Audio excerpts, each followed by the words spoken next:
I am Eva Williams at 219 South Gardner Road, Horseheads, New York. I'm interviewing Mrs. Jennie Dunmyer, 314 Washington Street, Elmira, New York. Jennie, when did your family first come to this area? My great-grandfather came to the Elmira area in the late 1840s. He was an escaped slave, and he came through the Underground Railroad. When he arrived in Elmira, he was taken to Mr. Reed, who had a tavern and a livery stable in the area at the time. He was a member of the Underground Railroad, and he hid my great-grandfather in the hayloft of his barn. And 3 or 4 days later, my great-grandfather's master, who was also his father, arrived in Elmira with his overseer looking for my great-grandfather. Before we were interrupted, you were saying that your grandfather... Well, my grandfather was hid out in this barn, and after his master father left the area, Mr. Reed noticed that my grandfather liked horses and was good around them, so he offered him a job. And although my great-grandfather had wanted to continue on to Canada, where he knew he would be free, he decided that he would stay, since Mr. Reed told him that if he stayed, he would give him his last name so that they wouldn't be able to trace him as easily here. So my great-grandfather stayed in the area, and then he married my great-grandmother, who was a manumitted slave. Her master had given her free papers in about 1838, and she had come to the Elmira area. I don't know exactly when, but a few years before my great-grandfather arrived through the Underground Railroad. And they married, and this is how my great-grandparents came to the area. What school did you, elementary school you attended?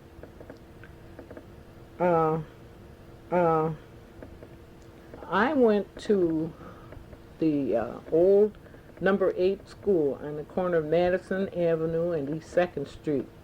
I believe it was later named Lag Negro School. And there were several colored pupils there. It was a predominantly white school, but we got along well with all of our classmates. Were there any favorite teachers that you Well, know? I remember Miss Fay was my kindergarten teacher, and I remember liking her a lot. Also, there was a teacher named Miss Haight, who was a first grade teacher, and she had also been my father's teacher. And in later years, after Miss Haight retired, she went to live with a niece in New Jersey. I was reading the Elmira Star-Gazette at one time, and I noticed that they had a little write-up in the paper about her, that she was going to be 100 years old.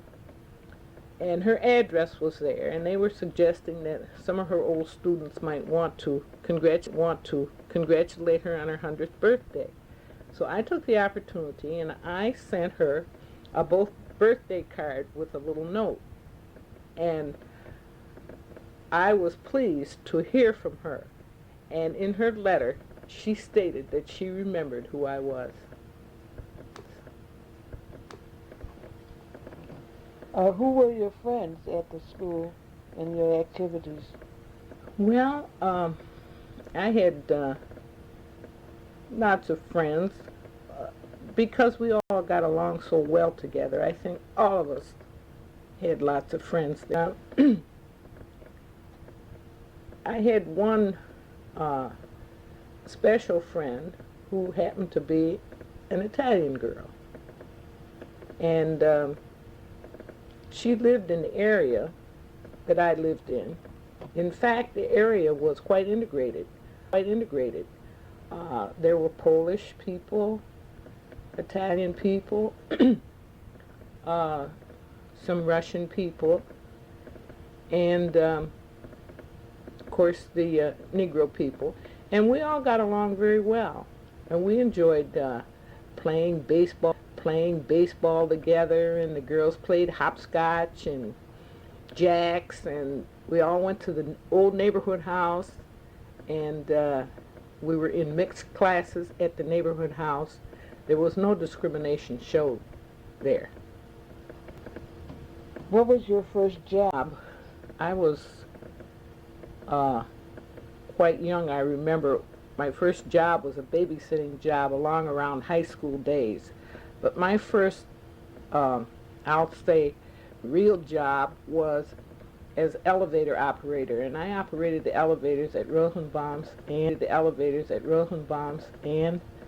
Izzard's at one time. Later, during World War II, I took a civil service examination, and I operated the elevator at the City Hall. After the war was over, one of the veterans who had 5 points given on the civil service test to him because of being a veteran got my job. But I later went to work for Remington Rand. After that, I went to the Arnold Ogden Hospital, where I worked in the X-ray department for about 11 years. Due to a back injury, my doctor suggested that I couldn't lift any more patients.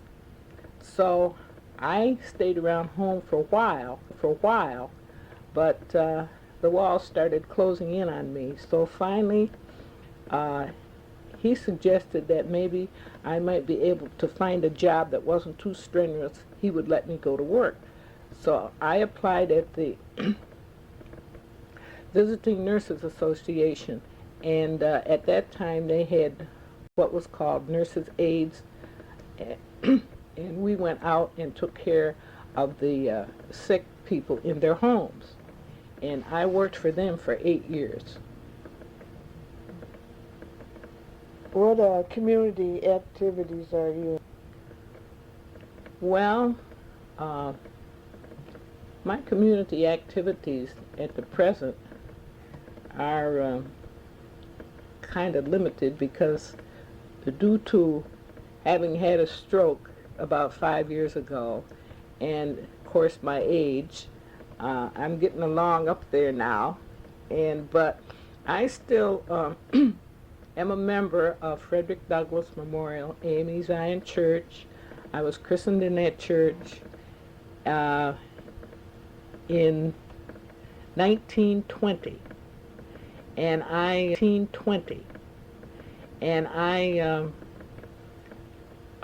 was at one time a member of that church. A member of the choir, and also the stewardess board. I'm a member of the Order of the Eastern Star, Omega Chapter Number 2, New York State and Jurisdiction, Prince Hall affiliation. Are there any other activities organization that you belong to? No, I don't believe so. Oh, yes, there is. I belong to the Eva Thompson Mothers Club, which originated in the neighborhood house many years ago, and was named after uh, Eva King Thompson Williams' mother.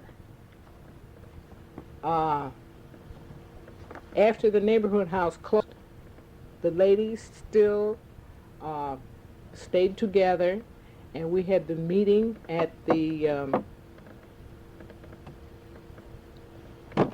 Second Place East. Um, but our membership has grown a little bit.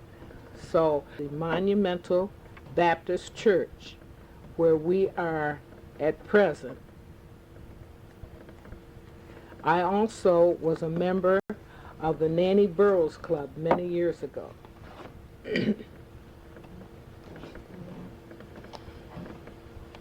What was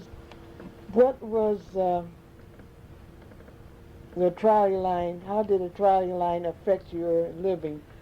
Well, I remember the trolley line first as a very young child. And over the years as I grew up, the trolley line, as a young child, the trolley line used to run from Elmira to Corning, and from Elmira to Watkins Glen, and there weren't many cars, so people made good trolley lines to get around. But after cars became quite prevalent in the city, the trolley line was finally stopped.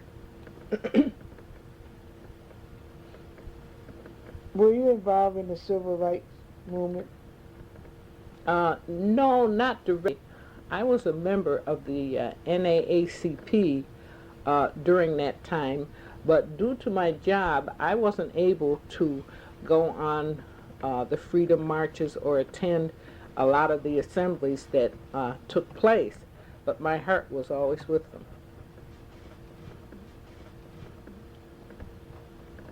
Is there anything else that you can think of that will apply to this interview that you want to talk about? Right at this moment, I can't think of anything.